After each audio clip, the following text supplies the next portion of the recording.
예, 한국 문단의 대표적인 거장입니다. 예, 우리나라 보수주의의 이데올로그로서 중심을 이끌고 계신 분이죠. 1977년에 문단에 등단을 해서 사람의 아들 그리고 우리들이 일그러진 영웅 등 수많은 베스트셀러를 만들어냈습니다. 이분 나는 노벨문학상 후보로 왜 오르지 않는지 궁금합니다. 이문열 작가 스튜디오에 모셨습니다. 보수가치 재건을 들어보겠습니다. 어서 오십시오. 예, 개인적으로는 제가 정말 존경하는 분이고 그리고 제가 학교 강의를 할 때 사람의 아들을 한 10년 동안 텍스트로 썼습니다. 예. 그런데 그때 제가 하나 느낀 것은 우리나라에 이렇게 거대한 주제, 가령 선악의 문제를 직접적으로 다루고 해부를 한 소설이 있느냐 찾아보니까 사람의 아들 외에는 거의 발견이 안 되는 것 같아요. 최인훈 선생님의 광장은 좀 이데올로그의 어떤 무용함, 회색인을 다뤘고 그리고 지금 선생님의 그 사람의 아들 난 그래서 학생들에게 그 두 권은 꼭 읽게 만들었는데 고맙습니다. 예. 예, 어떻든 지금 우리나라 보수주의가 괴멸하고 있다. 그리고 이 보수 참여의 원로들이 걱정이 참 큽니다. 막 대통령만 무너지면 좋은데 우리나라 보수주의 자체가 더 넓게는 보수라는 자체가 지금 공격을 당하고 있고 무너지고 있고 이 회복 불능의 사태로 가는 것 아니냐 이제 이런 걱정들이 많은데 우선 이번 대통령의 탄핵 사태 이게 불과 2달 한 반 전부터 일어난 사건입니다. 어떻게 지켜보고 계십니까?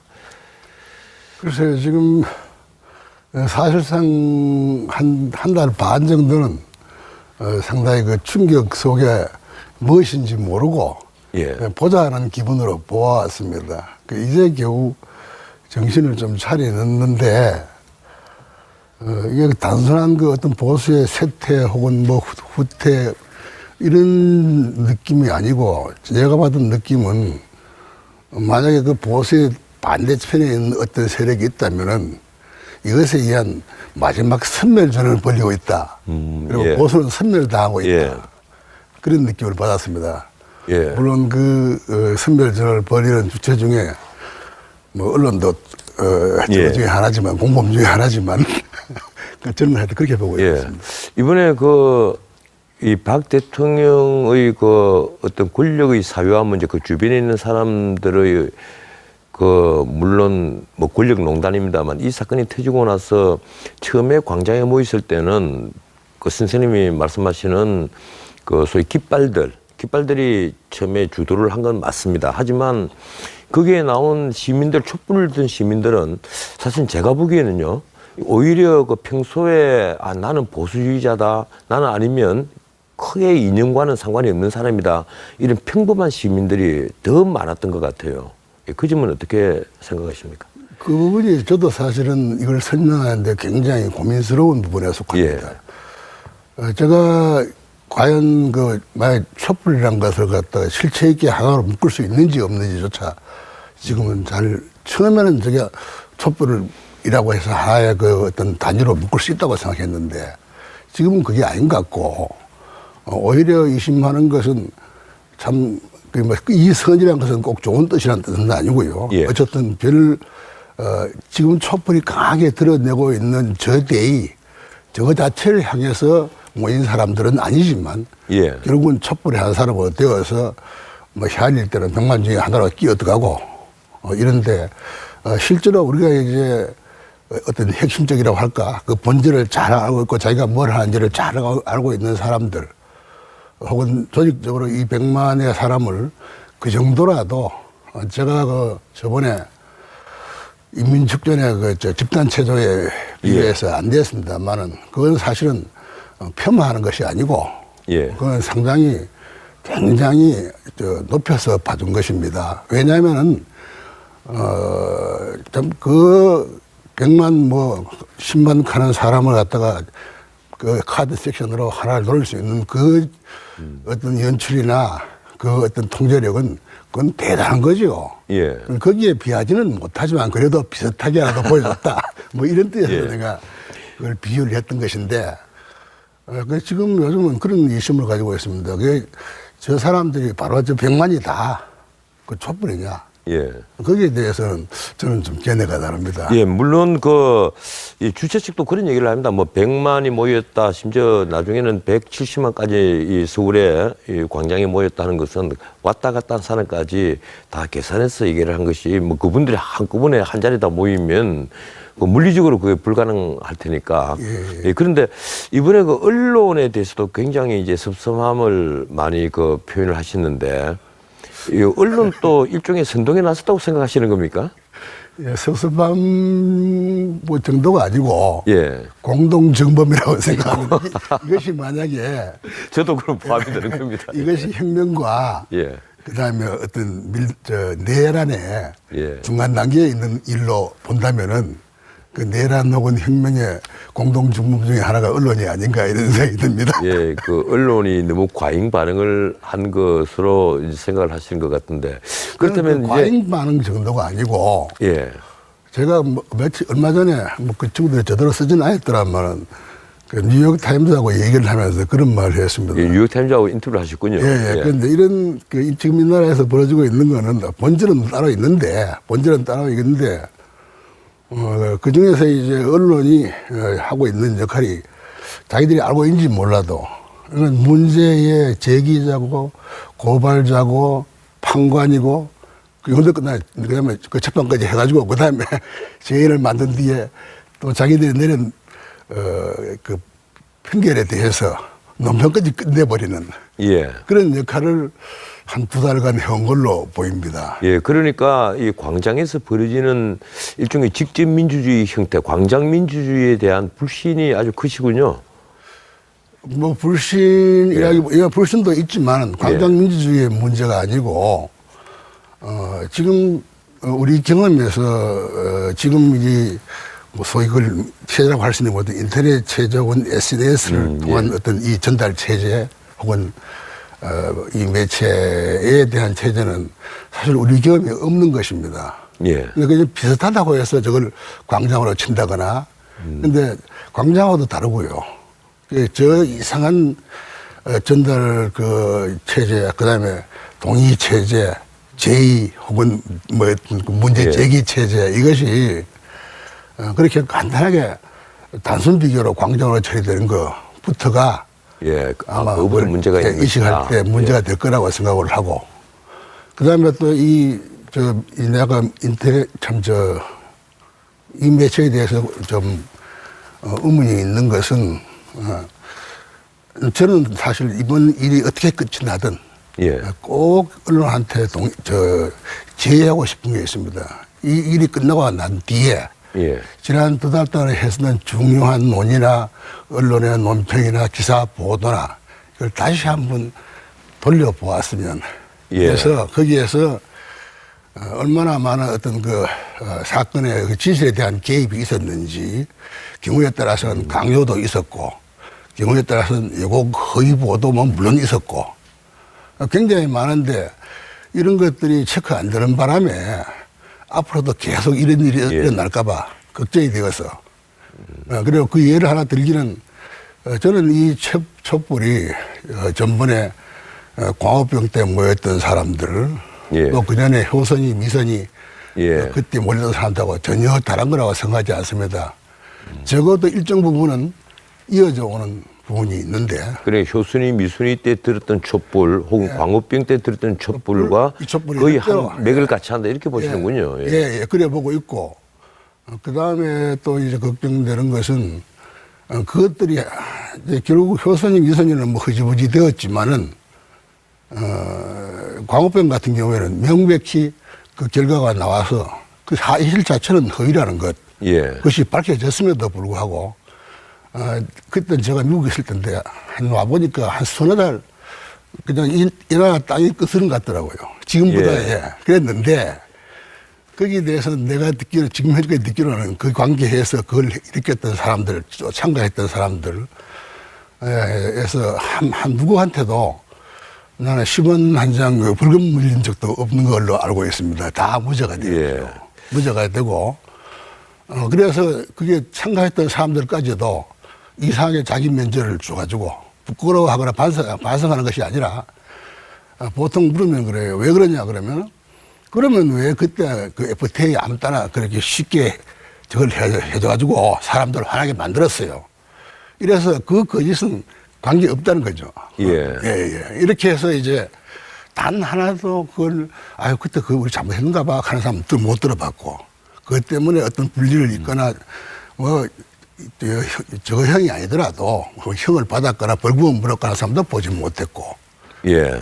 근데 이번 일을 또 그래버리면은 난 곤란할 거라고 생각합니다. 예, 결국 선생님께서 말씀하시는 것은 이제 광장의 어떤 선동성, 접근성에 관한 비판이신데, 예, 가장 근원적으로 가서 박 대통령이 지금 공격을 받고 비판받는 것은 이 권력을 사유화했고 민주주의 시스템을 파괴를 했다. 그러니까 이제 그 민주주의에서 의사결정을 하는 그 프로세스 밖에 있는 최순실과 그 일당들에게서 의존해서 그 의사결정을 했고 혹은 최순실이 직접 하기도 했고 그리고 또 권력을 사유했다는 부분은 문자 그대로 권력을 이용해서 최순실 일당들이 개인적인 이득을 취득하는데 검찰에서는 이 부분을 하나의 공범 관계로 보고 있고 그리고 최소한 언론에서는 뭐 공범이 아니더라도 그것을 묵인해 준 그 정도까지는 아니냐 호의적으로 보는 언론이 그렇습니다.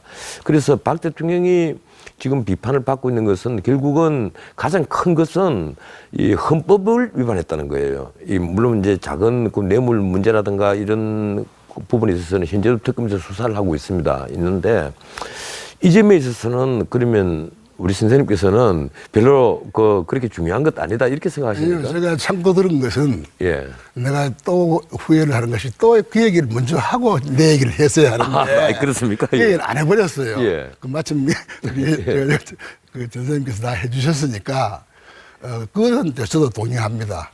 어떤 이런 일이 있게 한 거 이거에 대해서는 또 개인으로서 혹은 어떤 국가 수반으로서 저 사람이 뭐 벌을 받거나 잘못되었거나 못되었거나 이런 거에 대해서는 저는 사실 특별히 자신 있게 할 말이 없습니다. 예. 왜냐하면 어떤 부분들은 지금 수사되는 게 있고 그래서 2달이나 진행되었는데 아직까지 뭐 그냥 그 수십 명의 저것만 혐의자만 나왔지 아직 제대로 기소된 사람도 이제 그 사람 되는 걸 알고 있는데. 예, 물론 사실관계는 재판을 받아야만 이제 확정이 됩니다. 예. 그런데 그게 아니라 하더라도 어쨌든 정말 이게 세상에 뭐 100% 거짓 100% 저것도 없거니와 뭐 이제 어느 쪽에 더 많은 잘못이 있느냐의 문제는 아마 있겠고 그에 대해서 저는 개입하고 싶은 마음이 없고 이런 논의의 방식 그다음에 이렇게 어떤 이런 결정의 방식 또 이렇게 대의가 마음대로 수정되는 거 저게 국민의 뜻이다라는 거 이런 것들에 대해서 내가 지금 그렇군요. 이 헌법 내 질서가 있는데도 헌법 외에 거지로다 몰려와서 헌법 외의 질서를 추구를 하면서 광장의 이 촛불 민심만 이 100% 국민의 민심인 것처럼 오도되는 것 그것을 지금 말씀하신 그거하고 이제 하나는 또 내가 뭐 한 20년 가까이 되도록 스스로 이제 보수 우파를 자처하고 그 후원자 노릇을 원치도 않았는데도 가끔씩 하고 했습니다. 그게 아니라 늘 그 보수 이데올로기 중심에서 계셨습니다. 그래서 이제 이 문제에 대해서 제가 보고 있는데 지금 내가 후회하고 있는 것 중에 하나는 최근 이제 보수가 분열되어 있지 않습니까? 특히 이제 탄핵을 하느냐 마느냐 가지고 우선 시작이 됐죠. 그때 불행하게도 나는 그 탄핵을 지지하는 쪽에. 그런데 그때 내가 지지할 원인은 그거였습니다. 이 내용이 어떠한가는 가봐야 알 것이고. 그런데 그것이 이 옳고 그름이나 정해놓고 뭐 정해놓지 못함이나 이런 것들이 그 촛불에 끄스는 건 그건 별로 좋지 않다. 촛불이 있을 재단되지 말고 헌법재판소에 가서 그런 식으로 판단을 받아라 이제 이런 말씀이시죠. 그런데 그때 반대파 쪽에서 나한테 상기시키는 말이 너 그거 아닐 거다. 만약에 나도 우리가 이걸 탄핵을 결정을 하면 그 날로 촛불이 꺼진다 하면 탄핵할게. 그러나 이게 시작이다. 그러면서 옛날 그 동화를 뭐 파라라 따라다라 하면 파 잘라지고 그걸 하면서 예. 그리고 또 예를 들기를 그 미세의 효세의 광장을 예를 예. 들었습니다. 그때도 아마 처음에는 무슨 뭐 당의 사령관의 사가 뭐 연합군 사가 하다가 대통령 사가까지 되니까 예. 그다음에 아메리카 합중국의 정식 사과를 요구하다가 결국은 이제 노무현 대통령이 당선되고 나서야 그 촛불이 꺼졌습니다. 예. 그래서 그걸 상기시켰는데 에이 같은 일이 또 벌어지려고 예. 그래서 나는 탄핵을 찬성했습니다. 근데 지금은 후회합니다. 예, 대선 전국과 그 효순이 미순이 그 사건이 맞물려 있었죠. 예.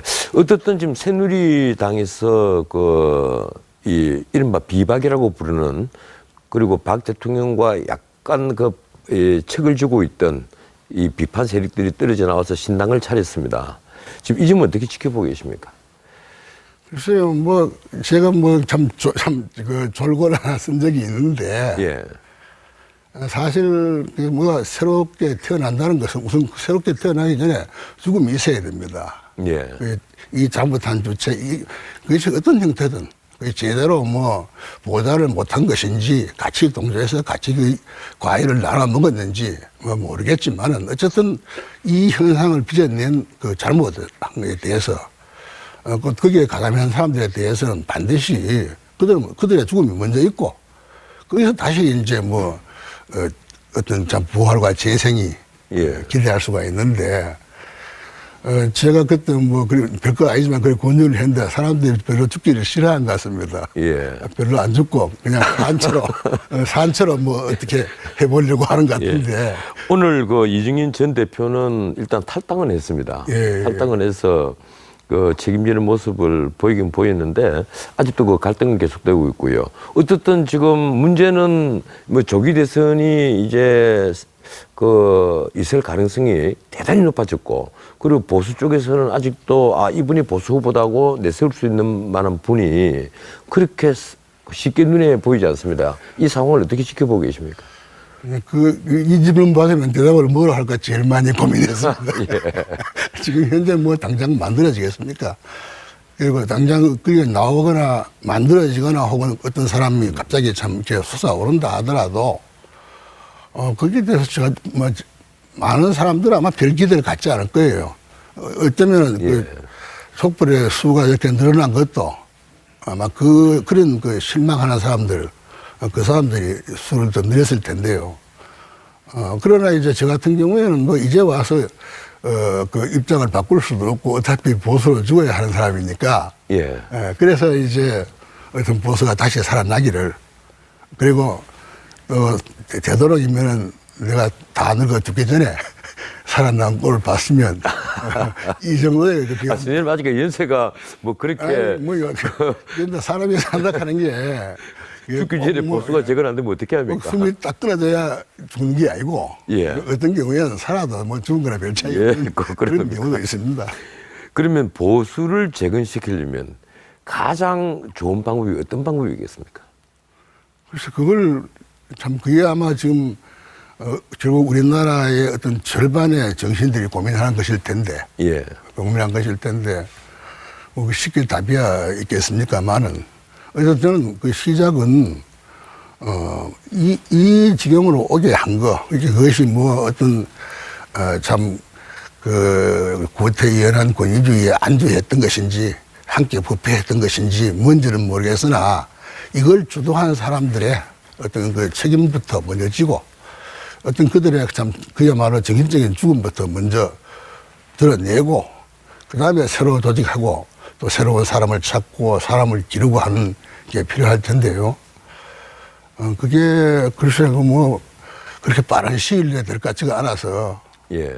그래서 걱정되는 것은, 보수가 이게 어떤 사회의 한 축으로 제자리를 잡기 이전에, 그 진보들만끼리 모여가지고 통일해버릴까봐 걱정스럽습니다. 예.